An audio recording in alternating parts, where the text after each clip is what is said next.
So I have with me Brandy Stefanco, the CFO of Jewish family. Brandy, thank you so much for making time to talk to us today. Thank you. Welcome. So Brandy, how about we start by you sharing with us your career journey so far, all the way to being the CFO? When I think about my career and where I've been, I really think it started in my home. I grew up in a multi-generational family. I became very, very close with my grandmother. And so I started volunteering with older adults and in nursing homes at a very young age, and realized that I really enjoyed helping people and being there for them and being able to support them. And I think that's really where I started on my path. I started working in an activities department and moved into the finance office and became a regional accountant and a controller. I found the Jewish Home Family about 15 years ago, where I joined them as their chief financial officer. And I find that I still get to help older adults, but in a really different way. I get to make sure that the organization that's there supporting them now will be there in 20 or 30 or 100 years from now. So that's really how my journey has progressed. Very interesting. So Brandy, tell us a little bit about Jewish Home Family and what's the most exciting thing that you folks are working on now? So the Jewish Home Family celebrated, well, we're in our 101st year of operation. It started out really as a home for the orphans and has kind of progressed through time to really become a premier agency that helps older adults. We have a 180-bed skilled nursing facility. We opened an assisted living facility about 10 years ago. We have a home and community-based service arm that really provides medical adult day services. We have care management. We recently opened a home health agency. And it's really in that community-based section of our organization that we've really started to look to technology and start to find ways that we can help older adults remain safe in their home environments, so that there's less dependence on our facility settings, and that we can really meet our older adults where they live.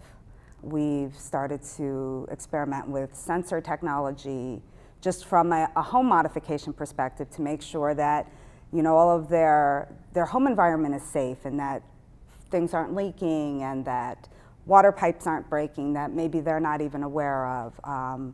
We've recently implemented driver's assessment programs where it's a simulator program that really starts to gauge the response time from the brain to the foot to the gas pedal to the brake, and then compares it against norms, and it helps us to provide a sense of safety and security, not only to the older adult but to their families as well. We have done stuff with medication management. We actually did a beta test with point-click care, and while it actually was not as successful in our community, I think it actually gave them a lot of insight into the different communities that are out there. You know, we are in a higher scale community that does have a lot more home resources. And the beta test that we did with them actually was not as successful. And I think it gave them some of the challenges that they still need to work through. So I think while it wasn't successful, it was successful at the same time. Well, it looks like you've been trying a lot of interesting technologies and having a learning curve, if you will. So that's great. So as you bring a very unique perspective from a CFO standpoint, right? So we always talk to technologists about technology. But as a CFO, how do you see the role of technology playing in the way you provide services, as well as what is your overall view of technology from a CFO when you wear the CFO hat?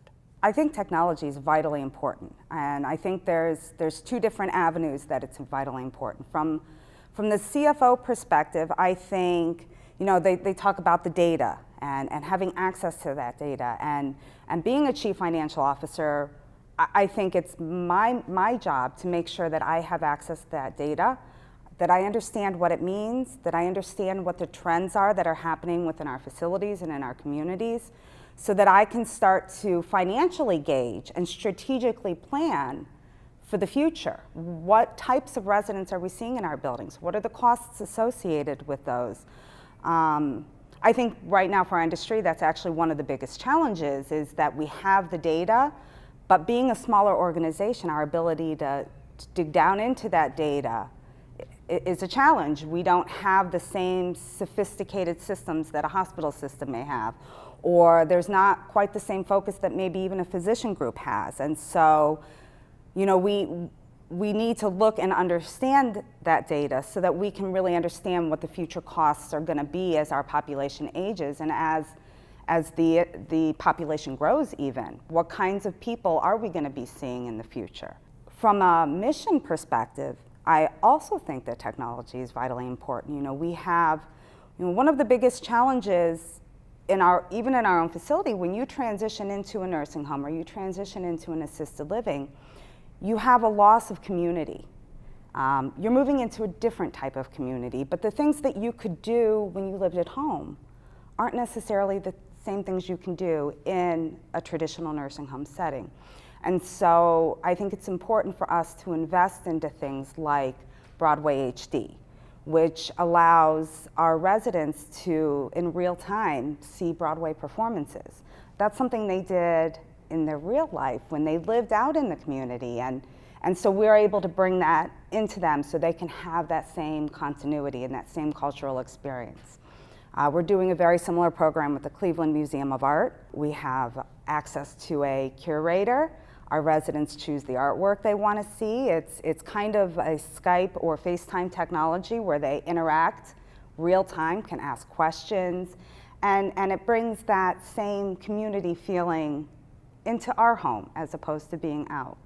And I think it's important to invest in those because, you know, that loss of community leads to depression and it leads to other things that can happen to the individual.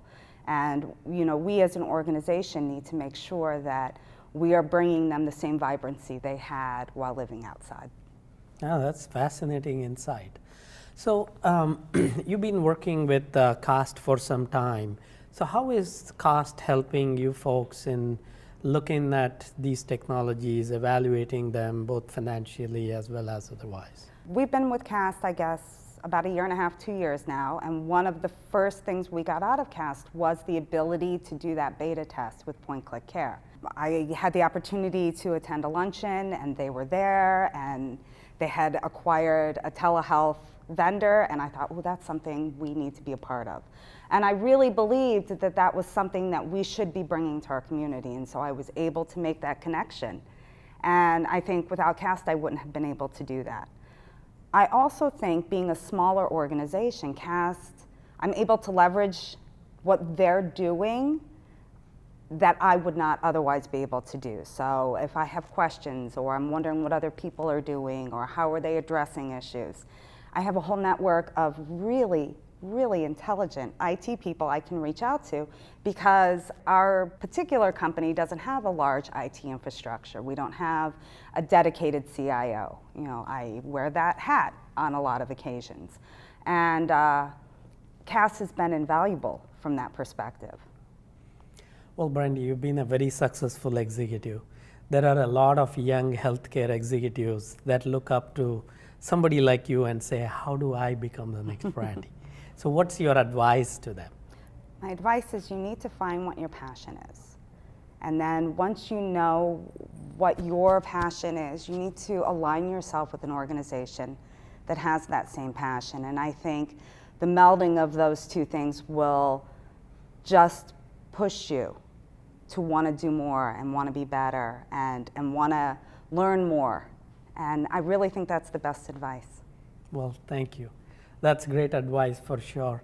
Brandy, really appreciate you taking time to share your insights with us. Thank you so much. Thank you. Thank you.